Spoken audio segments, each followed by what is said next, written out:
Eu vou falar sobre o tema raça na Bíblia. A morte de George Floyd, no dia 20 de maio de 2020, iniciou um movimento mundial de protestos que levou pessoas a se ajoelharem nas ruas de Nova York a São Paulo. Deixa eu passar aqui. Não está funcionando? Para baixo? Eu vou corrigir aqui, porque eu vou precisar usar durante a apresentação. Então, vamos colocar para funcionar aqui o passador de slides.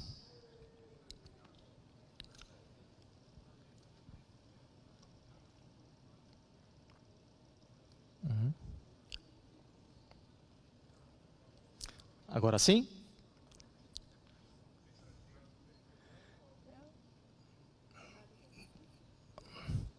Agora sim, muito bem. Como eu estava dizendo, a morte de George Floyd levou pessoas a se ajoelharem nas ruas de Nova York a São Paulo e derrubou estátuas de proprietários de escravos dos Estados Unidos à Inglaterra. Diferentemente dos grandes protestos que marcaram os Estados Unidos nos anos 1919, 1943 e 1968, agora, esses movimentos de protestos tornaram-se uma onda internacional, intercontinental e interracial, mostrando que possivelmente uma nova fase no combate ao racismo sistêmico, à intolerância, tenha talvez iniciado. Como adventistas do sétimo dia, nós não podemos ser indiferentes a esse assunto. Nós não podemos fazer de conta que esse assunto simplesmente não diz respeito a nós ou ao dia a dia dos nossos irmãos. Nós devemos nos voltar para a palavra de Deus. Precisamos entender o que Deus pensa acerca desses assuntos. E mais importante, nós temos que descobrir o que Deus espera que nós façamos, como nós devemos agir de acordo com o ponto de vista de Deus. E é sobre isso que eu quero falar com vocês nessa noite. Essa apresentação rápida está dividida em 4 partes e eu quero apresentar a vocês agora. A primeira delas, vamos falar sobre o conceito de raça em geral. O que é raça? É um fato objetivo da natureza, sustentado biologicamente, ou é um produto da cultura? Depois vamos avaliar alguns eventos bíblicos que têm sido utilizados ainda hoje e desde os últimos 400 anos para moldar atitudes raciais, como por exemplo, a marca de Caim e a maldição de Cã. Em seguida nós vamos ver como o Novo Testamento, a igreja do Novo Testamento lidou com a diversidade racial e finalmente vamos ver a posição bíblica acerca do tema raça e cor. Então, como temos pouco tempo, vamos ao ponto. O que é raça? Raça é um sistema de classificação da humanidade. É uma forma que nós encontramos para identificar e diferenciar as pessoas. No século XVIII, ao final do século XVIII, a forma considerada mais moderna para determinar a raça de uma pessoa era por meio de um cálculo do ângulo facial. Essa metodologia foi desenvolvida pelo holandês Petrus Camper. 2 linhas eram traçadas no rosto da pessoa, uma indo da testa até os lábios e uma outra da orelha até o nariz. O ângulo da interseção entre essas 2 linhas formava o ângulo facial. E quanto maior, melhor. Então, se o seu ângulo, se o ângulo do seu rosto, o seu ângulo facial fosse 80 graus, você já era considerado membro de uma raça boa, ou de uma raça superior. Agora, se o ângulo facial fosse de 90 graus, então você seria colocado na mesma categoria, no mesmo patamar dos nobres, dos reis, dos poetas, da elite europeia. No século seguinte, passou a haver uma fixação com o crânio humano. Alguns simplesmente mediam a capacidade cefálica da pessoa para determinar a raça. Outros, como o sueco Anders Hertzius, desenvolveu a metodologia do index cefálico. O que ele fazia? Ele fazia uma divisão da largura da cabeça pelo comprimento e multiplicava por 100. Então, o resultado dessa operação era o index cefálico, considerado o index cefálico. E quanto maior, melhor. Então, se você vivesse no século XIX e alguém te chamasse de cabeção, você não ficaria chateado com isso, pelo contrário, ficaria muito feliz. Atualmente, o conceito de raça é basicamente fundamentado na tonalidade da pele, no aspecto do rosto e na textura do cabelo. E é exatamente esse o problema que os cientistas da área biológica encontram com o conceito de raça em geral. Eles argumentam o seguinte: eles dizem que todas as teorias de raça, das mais simples às mais sofisticadas, estão fundamentadas em uma seleção arbitrária de características da variedade humana. Em outras palavras, você seleciona algumas características humanas em detrimento de inúmeras outras características e determina essas características como critério para estabelecer a raça de uma pessoa. E esse tipo de critério é subjetivo, não científico. Obviamente, há diferenças entre um típico europeu e um típico africano. Mas como disse Colin Kidd, dividir a humanidade com base nessa percepção seria o mesmo que classificar a humanidade com base em uma miragem biológica. Essas diferenças são superficiais e literalmente não são mais profundas do que a pele. Uma ampla gama de evidências demonstram isso, de estudos científicos demonstram isso, e eu quero apresentar alguns a vocês agora. Jared Diamond é um pesquisador da Universidade de Los Angeles. E ele classificou a humanidade com base em uma das características mais peculiares dos seres humanos: as impressões digitais. Vocês sabem que nós, seres humanos, produzimos 3 tipos específicos de impressões digitais: as presilhas, que podem ser inclinadas para a direita ou para a esquerda, o verticilo e também o arco ou os arcos. Quando a humanidade é classificada com base nesse critério, então um mapa racial bem diferente surge, porque as presilhas são mais predominantes, digamos assim, entre os europeus, os negros africanos e as pessoas do leste asiático. Os verticilos são mais comuns entre as pessoas que vivem na Mongólia e os aborígenes australianos. E os arcos são mais comuns em pessoas do sul da África e do centro da Europa. Da mesma forma, Stanley Garn, uma pessoa conhecida mundialmente como uma figura central na classificação biológica das raças, ele categoriza a humanidade, classifica a humanidade com base em uma outra característica muito peculiar, que é o cerúmen, ou a cera do ouvido. Os seres humanos produzem 2 tipos específicos de cera de ouvido. Um tipo mais úmido e pegajoso, que é produzido por um gene dominante, e um outro tipo que é mais seco e escamoso, que é produzido por um gene recessivo. E olha o que Stanley Garn descobriu: 80 a 90% dos asiáticos possuem o cerúmen ou a cera do tipo seca, enquanto que a maioria dos europeus e africanos possuem a cera do tipo úmida e pegajosa. De acordo com Stanley Garn, a cera de ouvido divide a humanidade entre Oriente e Ocidente e une os negros e os brancos americanos, por exemplo.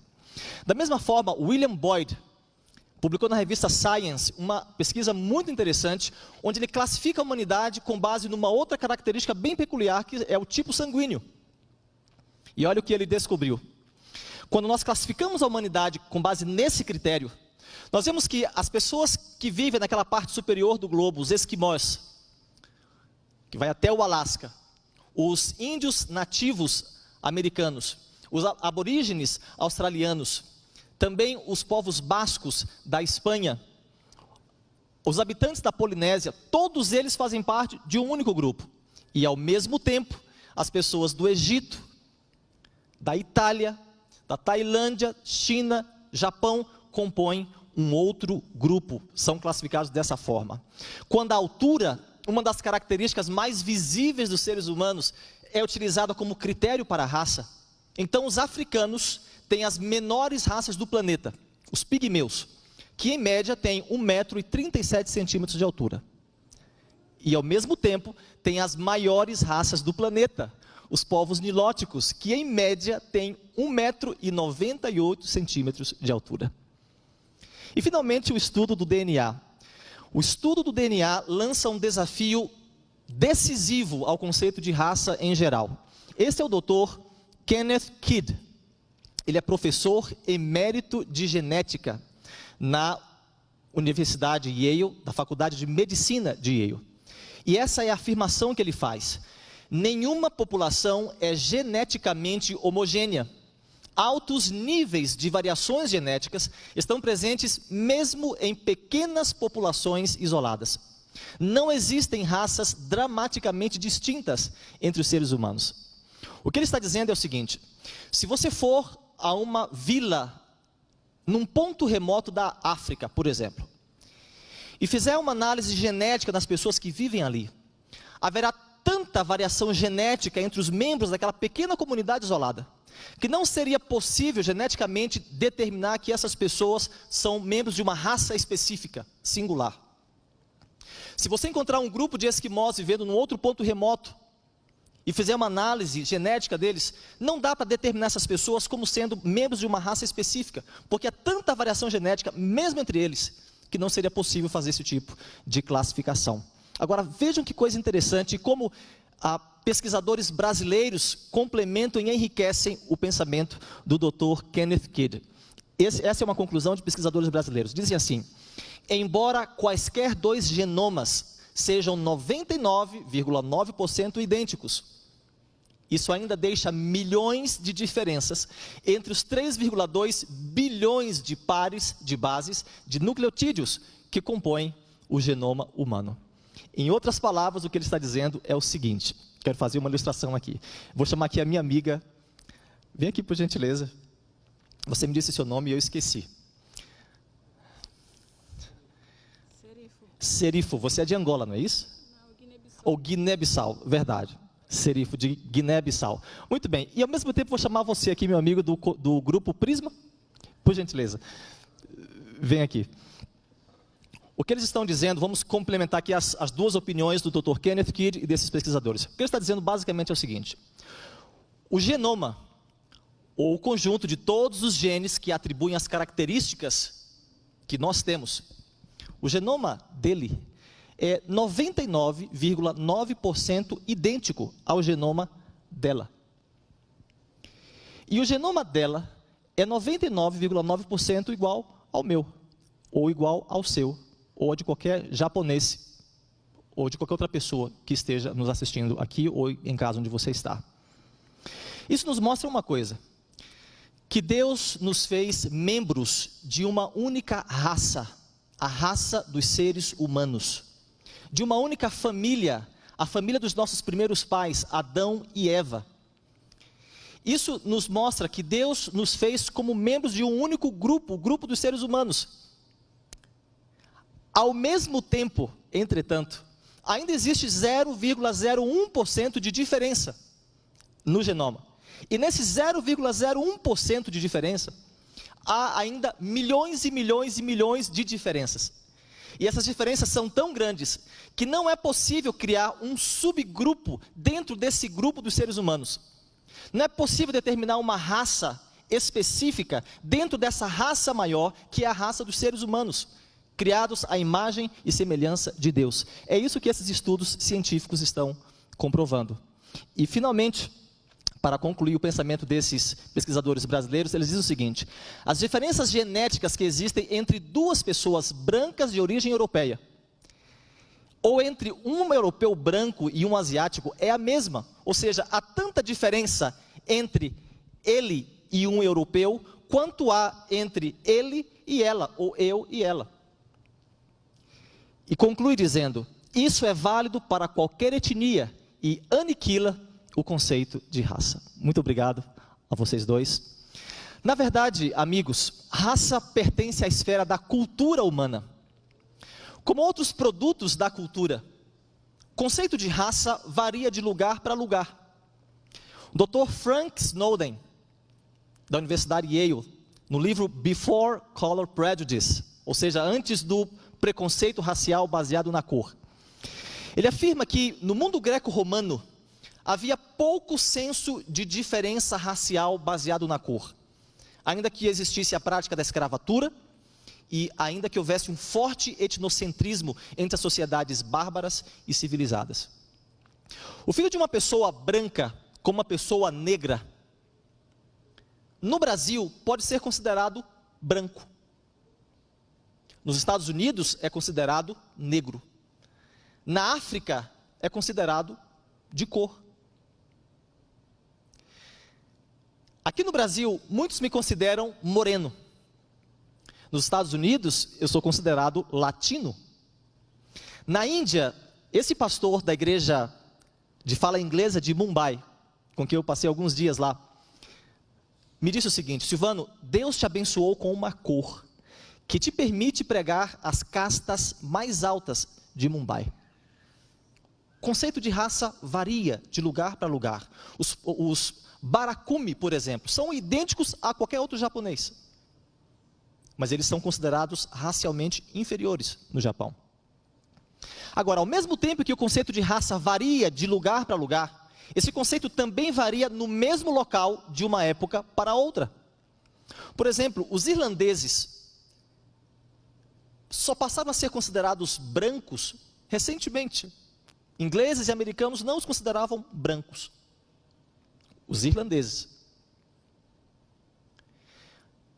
Ao mesmo tempo, os escoceses, que hoje se orgulham da sua descendência celta, e assim eles se identificam com os irlandeses e com os povos de Wales. Hoje eles fazem isso, mas no século XIX eles rejeitavam a sua associação com os celtas e se identificavam com os anglo-saxões da Inglaterra. Você sabe que houve uma grande migração da Europa para os Estados Unidos, de 1840 até 1924, mais ou menos. Esses imigrantes só passaram a ser considerados brancos ao final desse período. Todos europeus. E ao mesmo tempo, latinos brancos, que já são a segunda ou terceira geração, vivendo nos Estados Unidos, nascidos nos Estados Unidos, continuam sendo considerados latinos atualmente. O conceito de raça varia de lugar para lugar, e varia no mesmo local de uma época para outra. Os índios americanos eram considerados brancos, hoje são considerados pele vermelha. Portanto, amigos, raça não é ciência, raça é cultura. Como outros produtos da cultura, varia de lugar para lugar, de época para época. Raça está nos olhos de quem vê. Existe, mas como uma propriedade da nossa mente, não do nosso corpo. Não é um fato objetivo da natureza. Não pode ser sustentado biologicamente. E a Bíblia? O que a Bíblia ensina sobre raça? Antes de entrarmos sobre o que a Bíblia ensina sobre raça, nós precisamos responder uma pergunta, não podemos fazer de conta que ela não está aí.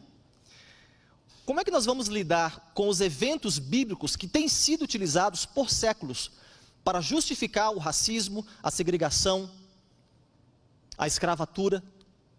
Nos últimos 400 anos, atitudes racistas de muitas pessoas foram moldadas com base nesses eventos da palavra de Deus, como a marca de Caim e a maldição de Cã, por exemplo. Rapidamente vamos ver esses dois eventos agora. Vamos começar com a marca de Caim. Geralmente Caim é lembrado como o primeiro homicida, mas é o que ocorreu depois do homicídio que nos interessa aqui. A Bíblia diz que, como punição, penalidade pelo seu crime, Caim foi excluído do convívio familiar. E ele foi sentenciado a viver como um fugitivo longe da sua família, como uma pessoa que vivia vagueando pela terra. E é dentro desse contexto que a Bíblia diz que o Senhor pôs uma marca em Caim, para que não matasse quem quer que o encontrasse. Qual foi a marca de Caim? Ele ficou preto. Muitas pessoas continuam acreditando assim ainda hoje. E o que diz a Bíblia sobre isso? É isso que a Bíblia ensina? A palavra marca utilizada aqui é a palavra ot, que tem vários significados. Pode significar sinal, presságio, advertência, lembrança, movimento, milagre, maravilha, ou a tradução mais comum, uma letra. Essa palavra é utilizada em vários contextos bíblicos. Por exemplo, em Gênesis 1,14, é usada para se referir às estrelas como sinais. Também é utilizada para se referir ao arco-íris como um sinal de que a terra não será mais destruída por um dilúvio. É a palavra utilizada para se referir à circuncisão como um sinal da aliança entre Deus e Abraão e os seus descendentes. E a mesma palavra usada para se referir a Moisés, aos milagres que Moisés realizou diante de Faraó.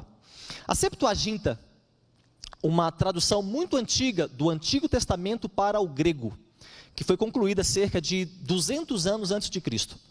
A Septuaginta traduz as palavras fugitivo e errante, seria a sentença de Caim, viveria como um vagabundo, fugitivo. Ela traduz essas palavras com palavras que significam gemendo e tremendo.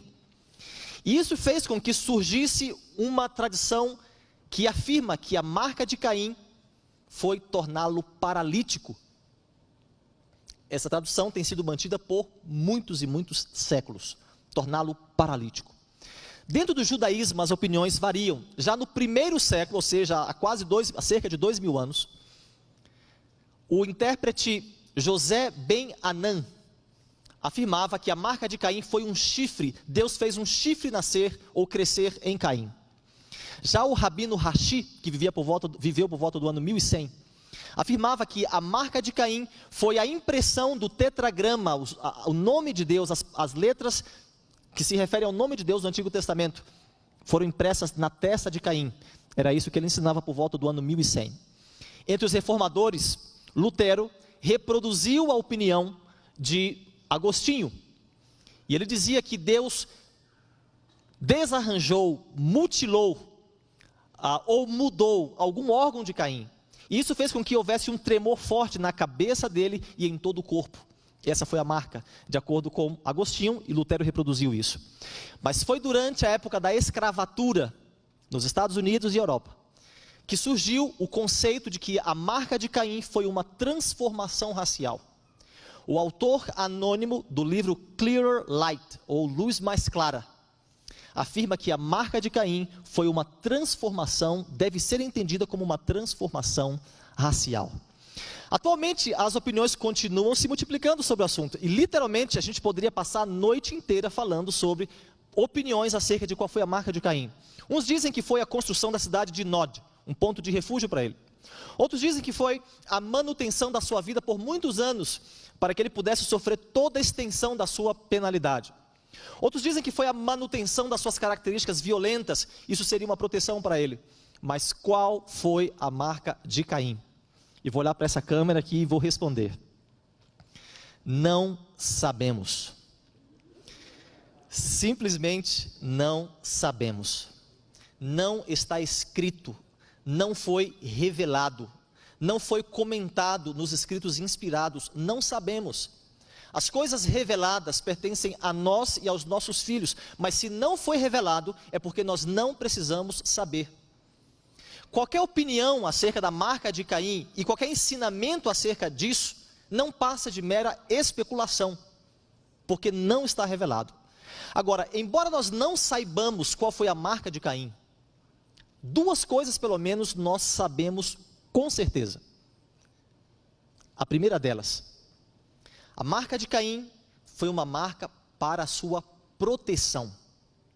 Não tinha a intenção de envergonhá-lo, não tinha a intenção de subjugá-lo, não tinha a intenção de degradá-lo.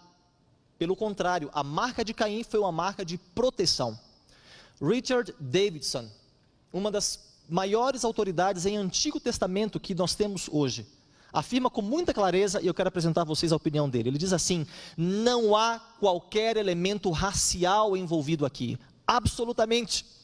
A marca de Caim foi um ato de graça para a preservação dele, para que não matasse quem quer que o encontrasse. Essa é a primeira coisa que nós sabemos com certeza. Foi uma marca de proteção, não de vergonha ou de humilhação, mas para protegê-lo. A segunda coisa que nós sabemos com certeza é que nenhuma análise técnica da Bíblia, gramatical, exegética, intertextual, nenhuma análise técnica da Bíblia sugere que a marca de Caim foi uma transformação racial. tem qualquer coisa que ver com raça ou cor. Isso é uma especulação, uma mera opinião sem qualquer fundamentação bíblica. Não há nenhuma base na Bíblia para essa afirmação. E como diz Ellen White, se aquilo que Deus revelou já é tão difícil entender, quão incoerente é aceitar meras suposições quanto aquilo que Ele não revelou. E a maldição de Cã? Qual foi a maldição de Cã? Nos últimos 400 anos, muitos têm utilizado a maldição de Cã para justificar a escravatura, a segregação e a intolerância. Aparentemente, vários anos já haviam se passado desde o dilúvio, porque Canaã, o quarto filho de Cã, já havia nascido. Cã tinha 4 filhos, Cush, Mizraim, Put e, finalmente, Canaã. O quarto filho de Canaã já havia nascido. Um dia, Noé plantou uma vinha, acabou tomando do vinho, se embebedou e desabou, expondo a sua nudez. Quando Cã viu ao seu pai naquela situação deplorável e degradante, ele simplesmente não fez nada, e além de não fazer nada, ainda saiu e foi zombar do pai com seus 2 irmãos, ou com os 2 irmãos dele, Sem e Jafé, que ao contrário da sua atitude, trataram ao pai com respeito. Quando Noé ficou sabendo do ocorrido, ele pronunciou uma maldição sobre Canaã, o quarto filho de Cã, e ele disse assim: maldito seja Canaã, seja ele servo dos seus irmãos. Gênesis 9, verso 25. A interpretação equivocada dessa passagem tem moldado, como disse, a atitude intolerante e uma atitude racial negativa ao longo de muitos séculos, e continua sendo utilizado ainda hoje. E o ponto de partida para essa interpretação é a compreensão tradicional de que Cã tornou-se o pai dos africanos, Jafé tornou-se o pai dos europeus, e Sem tornou-se o pai dos semitas ou dos hebreus. E se é isso que está escrito na Bíblia, então é ok para europeus fazerem escravos africanos. Mas uma interpretação bíblica coerente e fiel ao texto bíblico vai considerar alguns fatores. O primeiro fator que deve ser considerado é que a maldição não foi lançada sobre Cã, ou Cão, como nós falamos também, mas sobre Canaã. A maldição não foi lançada sobre Cã e os seus descendentes irrestritamente, mas sobre Canaã, o quarto filho de Cã. Vejam mais uma vez o que diz o Dr. Davidson. Observe que a maldição é sobre Canaã, não sobre Cã. Aqueles que tentaram usar esse texto como parte do argumento a favor da escravatura, especialmente do século XIX, falharam em perceber que apenas os descendentes de Canaã, posteriormente conhecidos como cananitas, foram amaldiçoados, não toda a raça canita. Esse é um primeiro ponto que precisa ser observado. O segundo ponto a ser observado é que os cananeus ou cananitas, os descendentes de Canaã, não foram para a África. Eles foram para a Palestina. Os cananeus eram vizinhos de Israel. Não foram para a África, mas foram para a Palestina.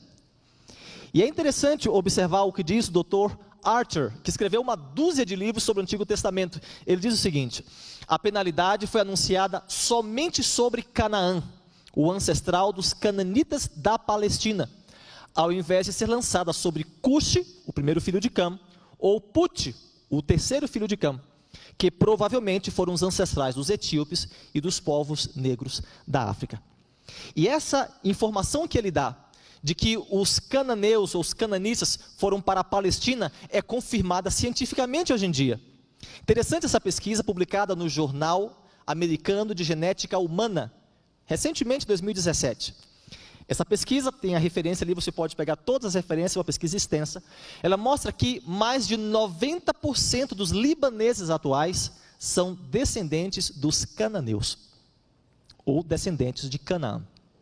Portanto, os descendentes de Canaã não foram para a África, não podem ser simplesmente chamados de os negros africanos, mas conforme pesquisas mostram, eles foram para, o texto bíblico forma, e as pesquisas atuais confirmam, eles foram para a Palestina, e eles também não são negros necessariamente. E a terceira coisa que deve ser considerada acerca dessa interpretação é a seguinte: o pastor Alexander MacLeod, um pastor da igreja reformada que viveu em Nova York e era pastor lá em 1873, trabalhou ativamente contra a escravatura, e ele diz o seguinte: para justificar a escravidão dos negros a partir dessa profecia, será necessário provar 4 coisas. Primeiro, que todos os cananeus, ou descendentes de Canaã, foram escravizados. Segundo, que todos os africanos negros são realmente descendentes de Canaã. Esse é o segundo ponto. Então, primeiro, que toda a posteridade de Canaã sofreu escravidão. Segundo, que todos os africanos negros são realmente descendentes de Canaã. Terceiro, que cada um dos descendentes de Sem e Jafé tem o direito moral de reduzir qualquer um deles à escravidão. E quarto, que cada proprietário de escravos, de fato, é um descendente de Sem ou Jafé. E ele conclui dizendo: a falha em validar qualquer uma desses particulares invalida toda a argumentação. Portanto, amigos, qual foi a maldição de Cã? Foi a escravatura, de acordo com o texto bíblico, ou dos negros, a escravatura ou a escravidão dos negros africanos, de acordo com o texto bíblico? Não. A maldição foi lançada sobre Canaã e os seus descendentes, os cananeus. Agora, alguém pode se perguntar, por que Cã é quem fez a ação ímpia e Canaã foi quem levou, digamos, a maldição? Canaã já andava nos pecados do seu pai. Canaã já reproduzia o caráter de Cã. Provavelmente ele até participou da ação ímpia de Cã. Quando Noé lançou a maldição sobre Canaã, ele estava simplesmente descrevendo o futuro de Canaã com base naquilo que ele já via no caráter dele. Os descendentes de Canaã tornaram-se um povo ímpio, pagão, promotores das formas mais terríveis de degradação moral e espiritual. Foi por isso que eles atraíram os juízos de Deus e foram expulsos da sua terra durante a conquista de Canaã. Essa profecia de Noé cumpriu-se por meio de Josué durante a conquista da terra prometida, quando os israelitas expulsaram os cananeus, por causa das práticas ímpias que eles tinham. Não era uma questão de raça, necessariamente. Não era uma questão de etnicidade, meramente. Era uma questão de práticas ímpias e pagãs. O povo de Deus jamais seria qualificado para reproduzir o caráter de Deus, se eles simplesmente aderissem às práticas das nações vizinhas. Eles foram expulsos da terra para que o povo não se contaminasse com as práticas deles. Vejam o que diz o Dr. Kenneth Matthews, também um autor muito conhecido do Antigo Testamento. Ele diz: não foi uma questão de etnicidade, mas das práticas ímpias que caracterizavam a cultura cananita.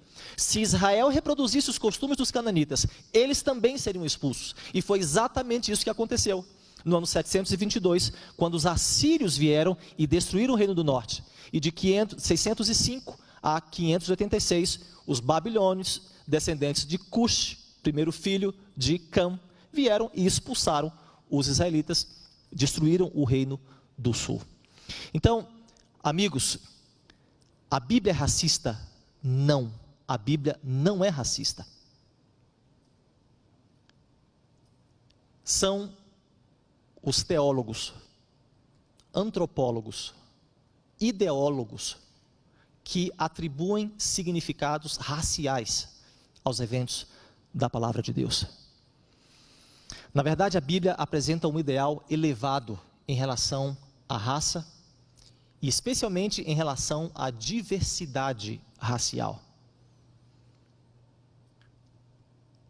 A Bíblia mostra que todos fomos criados à imagem e semelhança de Deus, com a propriedade da variação, exatamente para que haja diversidade, porque Deus ama a diversidade, Deus trabalha com a diversidade, Deus valoriza a diversidade, e isso é visto de maneira muito clara no Novo Testamento, especialmente na igreja de Antioquia.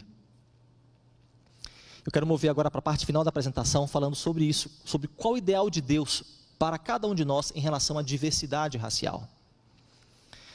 A Bíblia diz que na igreja de Antioquia, esse ideal divino acerca de como devemos lidar com a diversidade está apresentado de maneira muito clara. Antioquia era a capital da província romana da Síria, a terceira cidade, digamos, a terceira maior cidade do Império Romano, depois de Roma e Alexandria. Tinha cerca de 500 mil habitantes. Antioquia era mais parecida com uma metrópole moderna do que qualquer outra cidade antiga. Havia pessoas de todos os lugares, havia inúmeros movimentos religiosos representados ali, havia um comércio forte, mas o mais importante, foi em Antioquia que a primeira igreja cristã gentílica, ou não judaica, foi estabelecida. E essa igreja tornou-se muito importante para a história do cristianismo por alguns motivos. Porque foi a partir dessa igreja que as primeiras equipes missionárias surgiram. A primeira, Paulo e Barnabé. Na sequência, nós temos pelo menos 37 pessoas envolvidas em 13 equipes de missionários diferentes, alcançando toda a Ásia Menor. A partir de Antioquia, missão passou a ser feita não de maneira casual ou ocasional, mas como resultado de ações planejadas.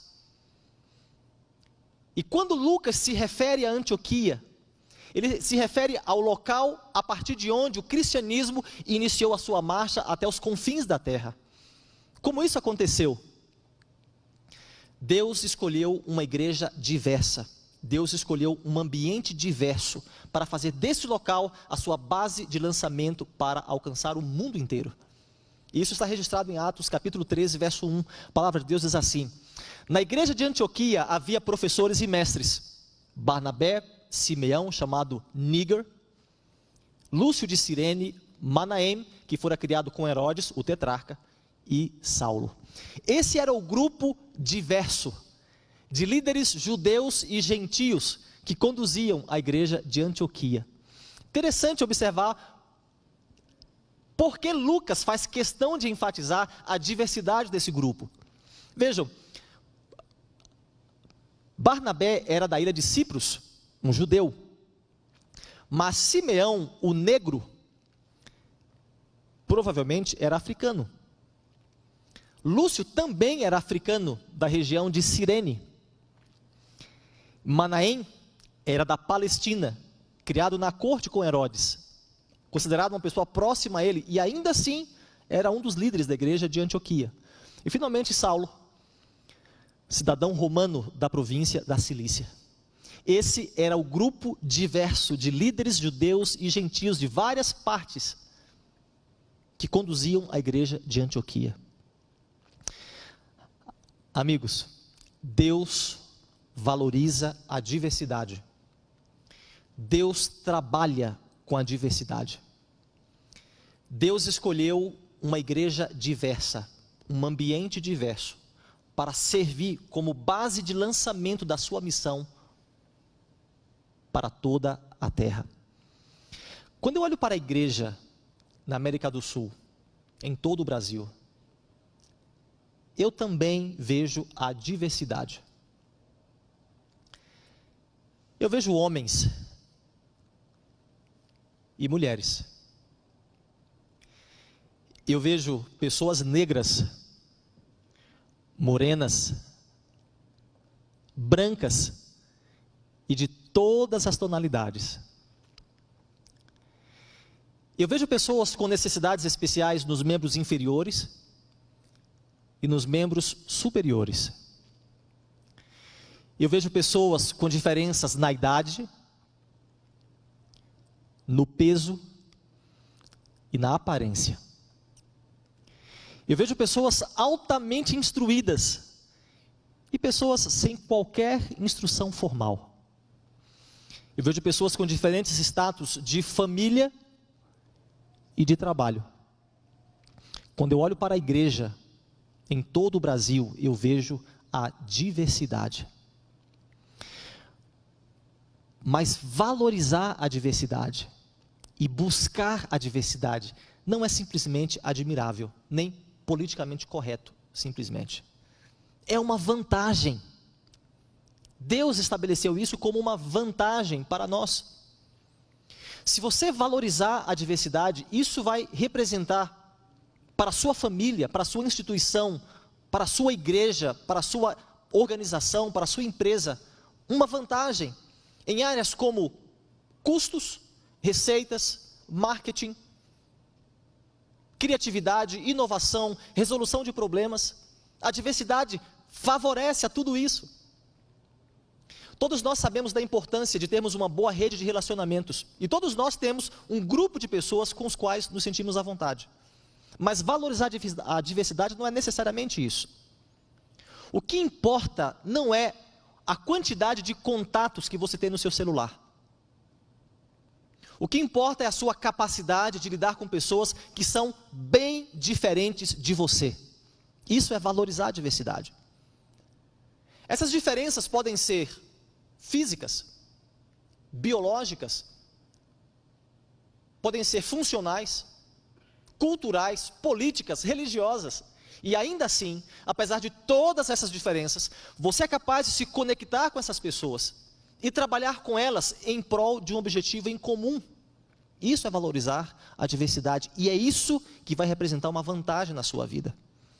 Deus valoriza a diversidade.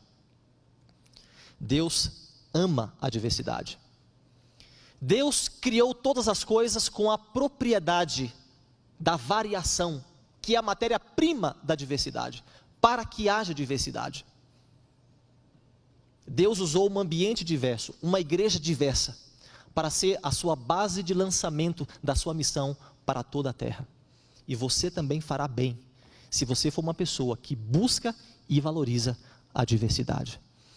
É por isso que, como adventistas do sétimo dia, nós acreditamos que todos fomos criados à imagem e semelhança de Deus. Descendemos de um único casal, Adão e Eva. E fomos criados por Deus com a propriedade da variação para que haja diversidade. É isso que diz a palavra de Deus no livro de Atos, no capítulo 17, verso 26, diz assim: e Deus de um só homem fez todas as nações para habitarem sobre toda a face da terra. Como adventistas do sétimo dia, nós estamos comprometidos com as verdades bíblicas imutáveis, que revelam que os seres humanos foram criados à imagem de Deus. Com base no relato da criação, no livro de Gênesis, acreditamos na igualdade imutável e dada por Deus para todas as pessoas, em todos os tempos, lugares e circunstâncias.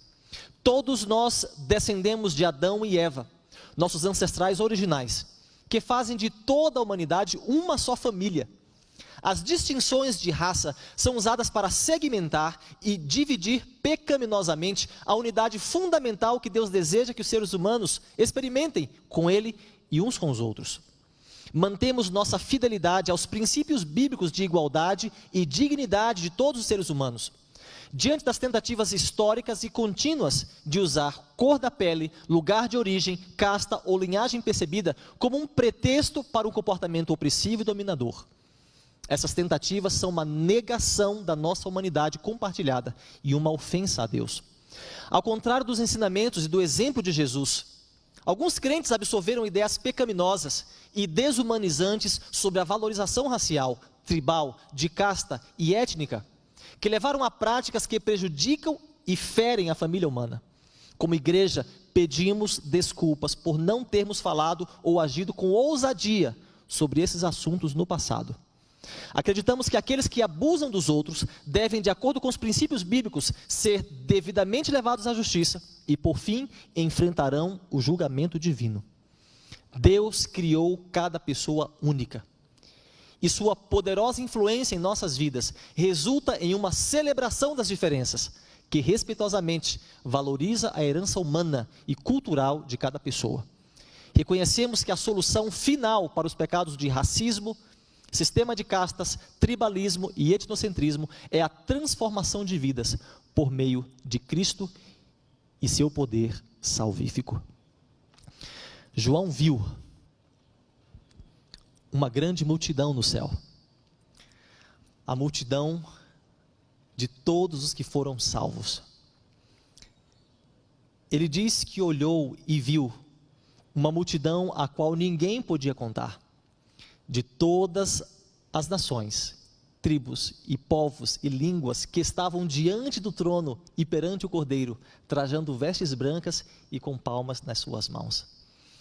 Esses são aqueles que reinarão com Cristo para sempre. Esses são aqueles que foram comprados pelo sangue de Jesus. Quero finalizar fazendo uma pergunta a você. Como essas pessoas chegaram lá? Como essas pessoas chegaram lá? Elas foram compradas com sangue do Senhor Jesus. É por isso que elas estão lá. E a partir do momento em que elas foram compradas com o sangue de Jesus e passaram a pertencer a Jesus, então o que está lá em Gálatas, capítulo 3, verso 28, passou a se tornar uma realidade. Já não existe judeu nem grego. Já não existe homem nem mulher. Já não existe escravo nem livre, porque todos somos um em Cristo Jesus. E se somos de Cristo Jesus, então somos descendentes de Abraão e herdeiros conforme a promessa. Isso é tudo o que importa. Esse é o ideal de Deus para mim e para você. Seja essa a sua experiência, em nome de Jesus. Amém.